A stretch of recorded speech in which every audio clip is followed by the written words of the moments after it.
Увидеть прошлое и нынешнее в одной лишь конструкции. Этот уникальный арт-объект «Песочные часы» высотой почти 15 метров теперь украшает Грозный при въезде со стороны Аргуна. На церемонию открытия прибыл глава Чеченской Республики Рамзан Хаджи Кадыров, высокопоставленные лица региона, а также гости с разных уголков России. Сегодня мы открываем знаковый для города объект. Это событие приурочено к праздничной дате 204-летию Грозного. В эти 2 столетия уместились очень много событий. На долю нашего славного города выпало немало испытаний. Его разрушали до основания. Он горел в огне, был безжизненным и безлюдным. Чуть больше 20 лет назад на стертое с лица земли Грозно невозможно было смотреть без слез. Всюду были руины, которые проводили в отчаяние. Мало кто верил бы тогда, что совсем скоро этот гордый город с многолетней историей воспрянет и станет отрадой для глаз. В верхней чаше разрушенный от военных действий город, внизу же современный и преобразовавшийся Грозный. Такое преображение стало возможным благодаря пути Ахмата Хаджи Кадырова, отметил мэр столицы. Воля одного человека, легендарного политического деятеля, первого президента Чеченской Республики, героя России Ахмата Хаджи Кадырова,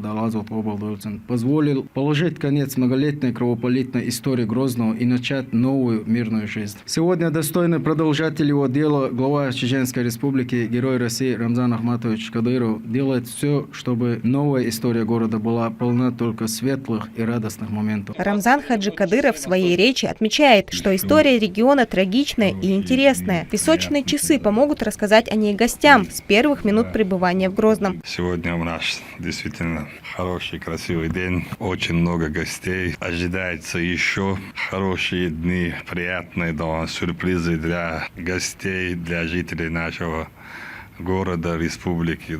Если задуматься, посмотреть, что было 20 лет назад. И когда Ахмат Хаджи говорил, что мы закончим с терроризмом, что мы восстановим республику, возродим наш любимый город Грозный, мало кто верил. И сегодня наш президент Владимир Ильич сказал, даже мы не мечтали о таком городе. И сегодня мы все, команда Ахмата Хаджи, я уверен, все горды в том, что мы смогли воплотить жизнь, задуманную нашим первым президентом и президентом нашей великой Родины Владимиром Владимировичем Путиным. Действительно, город становится все интереснее.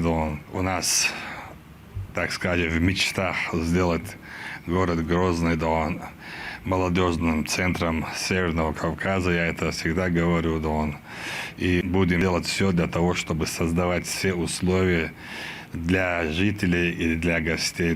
У нас очень много интересных маршрутов туристических. Там приезжает очень много людей. Раньше были много террористов, как сегодня на Украине. А сегодня очень много наших друзей, братьев приезжает к нам. И мы этому очень рады. Я уверен, что в ближайшем будущем мы наведем порядок, где проводится специальная военная операция.